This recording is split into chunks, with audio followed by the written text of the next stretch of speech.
molded to her body, and I think she just looks so modern, so fresh, so cool. Oh my God, why do you love it? What is it about it? My only question is, does one go to the restroom in that? Like, does at all? No, I love it because I'm like streetwear, but I also like men. This is an NBC News special report. Here's Chris Jansing. Good day. We're coming on the air with breaking news. President Biden making his first public statement on camera about the leak of the Supreme Court's draft opinion on the Mississippi abortion case, which was published by the news outlet Politico. The opinion suggests the court is poised to overturn the landmark abortion ruling on Roe versus Wade, which established abortion as a constitutional right nearly 50 years ago. It is important to note that this is a draft opinion and the justices may change their votes. Let's listen. The main reason why I worked so hard to keep Robert Bork off the court. It reflects his view almost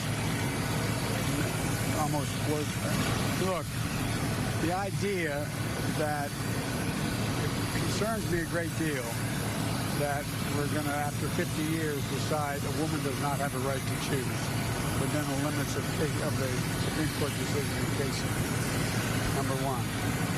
But even more, equally as profound is the rationale used. Right. And it would mean that every other decision relating to the notion of privacy is thrown into question. I realize this goes back a long way, but one of the debates I had with Robert Bork was whether Griswold versus Connecticut should stand as law. The state of Connecticut said that the privacy of your bedroom, a husband and wife or a couple could not choose to use contraception. To use a contraception was a violation of the law. If the rationale of the decision as released were to be sustained, a whole range of rights are in question. A whole range of rights. And the idea we're letting the states make those decisions, localities make those decisions, would be a fundamental shift in what we've done. So it goes far beyond, in my view, if it becomes a law and if what is written is what remains. It goes far beyond the concern of whether or not there is the right to choose. It goes to other basic rights, the right to marry, the right to determine a whole range of things. Because one of the issues that this court, many of the members of the court, a number of the members of the court, have not acknowledged is that there is a right to privacy in our Constitution. I strongly believe there is. I think the decision in Griswold was correct overruling. I think the decision in Roe was correct because there's a right to privacy. There can be limitations on it, but it cannot be denied. Do you think that this leak has irreparably changed the court? Do you think that this leak has irreparably changed the court? We've never seen this happen before. Well, you know, if this decision holds, it's really quite a radical decision. And again, the underlying premise, and again, I've not had a chance to thoroughly go into the report, the decision. But it basically says all the decisions relating to your private life, who you marry, whether or not you decide to conceive a child or not, whether or not you can have an abortion, a range of other decisions, whether or not how you raise your child. What does this do? Does this mean that in Florida they can decide they're going to pass a law saying that same-sex marriage is not permissible? It's against the law in Florida? So there's a whole, it's a fundamental shift in American jurisprudence. On the filibuster, President, did it do away with the filibuster to codify Roe? I'm not prepared to make those judgments now about, but you know, I think the codification of Roe makes a lot of sense. Look, think what Roe says. Roe says what all basic mainstream religions have historically concluded, that the existence of a human life and being is a question. Is it at the moment of conception? Is it 6 months? Is it 6 weeks? Is it quickening, like Aquinas argued? I mean, so the idea that we're going to make a judgment that is going to say that no one can make the judgment to choose to abort a child based on a decision by the Supreme Court, I think goes way overboard. Thank you. Thank you, guys. The midterms. What does this mean for the Democrats' argument in the midterms? I haven't thought that through yet. Do changes need to be made to the court in light of this if this decision holds? I beg your pardon? Do changes need to be made to the court in light of this if this decision No, we just have to choose it. I mean, look, one of the reasons why I voted against a number of the members in the court, they refused to acknowledge that there's a Ninth Amendment. They refused to acknowledge there's a right to privacy. I mean, there's so many fundamental rights that are affected by that, and I'm not prepared to leave that to the whims and of the public at the moment in local areas. Thank you so much. Thank you, guys. Come on, guys. President Biden, who has said that if this holds, this draft opinion that was found by Politico would be a radical decision. Let's go right to NBC Chief White House Correspondent Kristen Welker. We heard it there, and it's been so that his administration has fought hard for Roe v. Wade. So now that it looks like this decision is going to come down, what's the next step for this administration?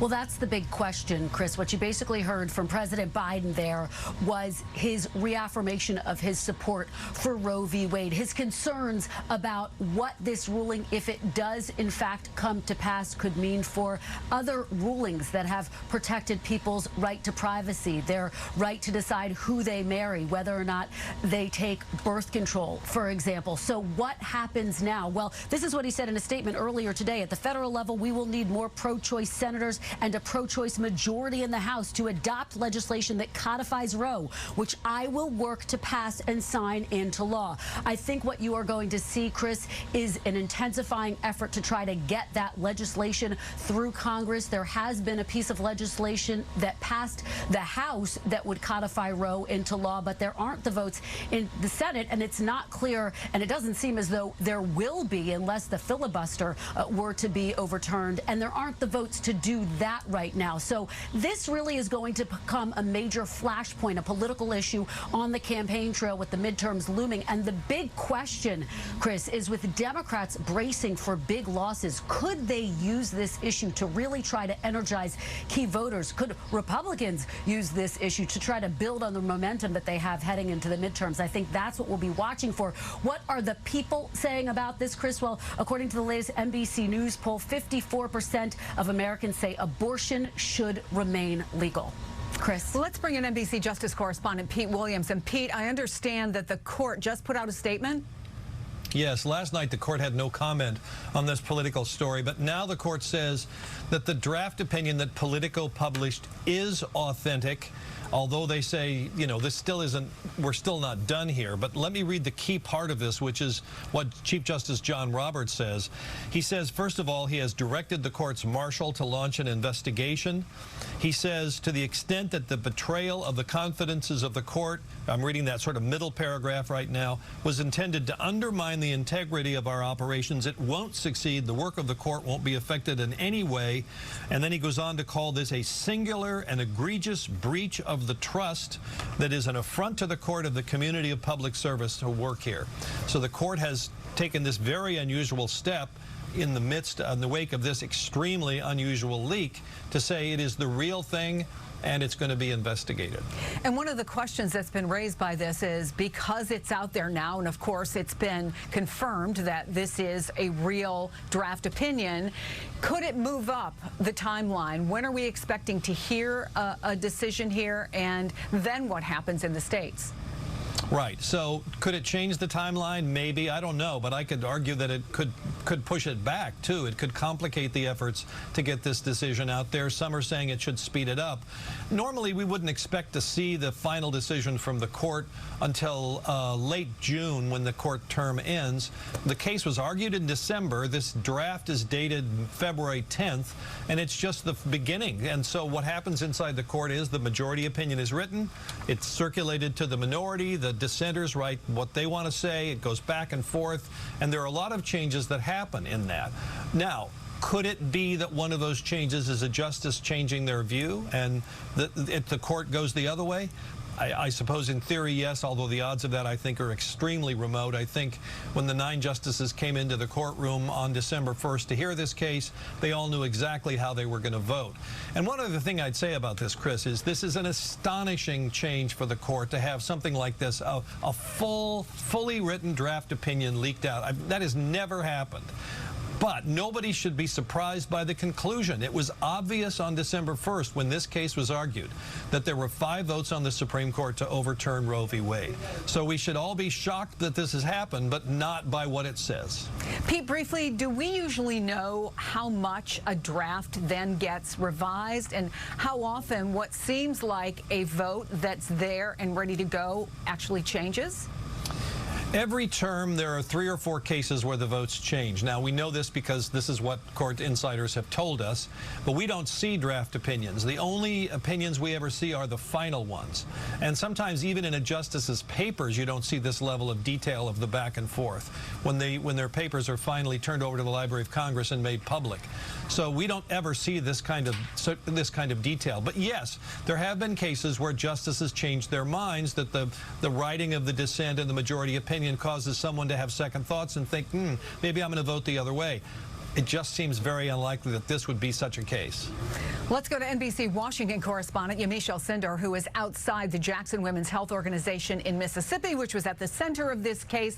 Look, we heard the president being asked the impact this might have on the midterms. Obviously, control of the Senate and the House, both at stake here. Is it fair to say that both sides believe this could energize their base?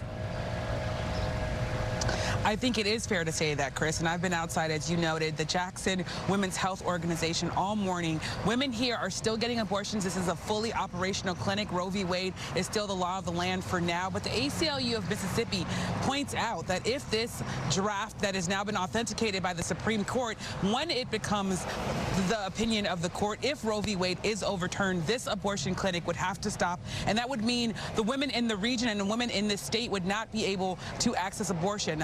We're looking at a couple of different organizations that have been tracking this information, and the idea is that women in this region, they wouldn't be able to travel to states like Louisiana or Alabama or Tennessee, bordering states, because they would all, like some 26 other states, have laws or constitutional amendments or lawmakers that are likely to overturn, to ban abortion or to severely restrict it. When it comes to the midterms, that is the question, whether or not that is going to energize liberals or energize conservatives. I've been talking to both sides of the aisle here outside of this clinic. I should tell you, I talked to one protester who's been here for decades. He is feeling good, of course, about this decision, saying that he is, of course, an opponent of abortion rights, but he also tells me that he's already looking onto the horizon. I said, well, what if this abortion clinic closes? What are you going to do next? And he said, I'm going to turn my attention to same-sex marriage. I'm going to make sure that that is the next thing that the Supreme Court tries to knock down. And I should tell you, the ACLU of Mississippi told me they are also looking at that issue and saying, if Roe v. Wade can be overturned, what other sorts of rights can be overturned? That idea of both sides looking at the horizon could be the big pact. It could make a big impact on the midterms, with voters on both sides possibly being energized, though it's no telling which side would be the one that would be more angry or more energized to go to the polls. But exactly what the president alluded to, which there could be a domino effect. What other rights might be affected? Thank you so much, Yamiche. That does conclude our coverage. We'll have much more tonight on NBC Nightly News with Lester Holt. You can catch updates throughout the day on MSNBC or on our streaming service, NBC News Now. For all of us here at NBC News, I'm Chris Jansing in New York. Good day.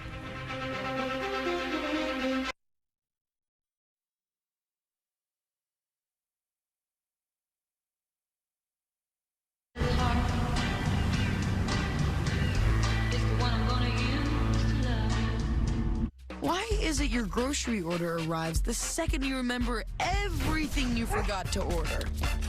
Like, without fail. Who drank all the milk? Fresh groceries and more. Unlimited free delivery, Walmart Plus.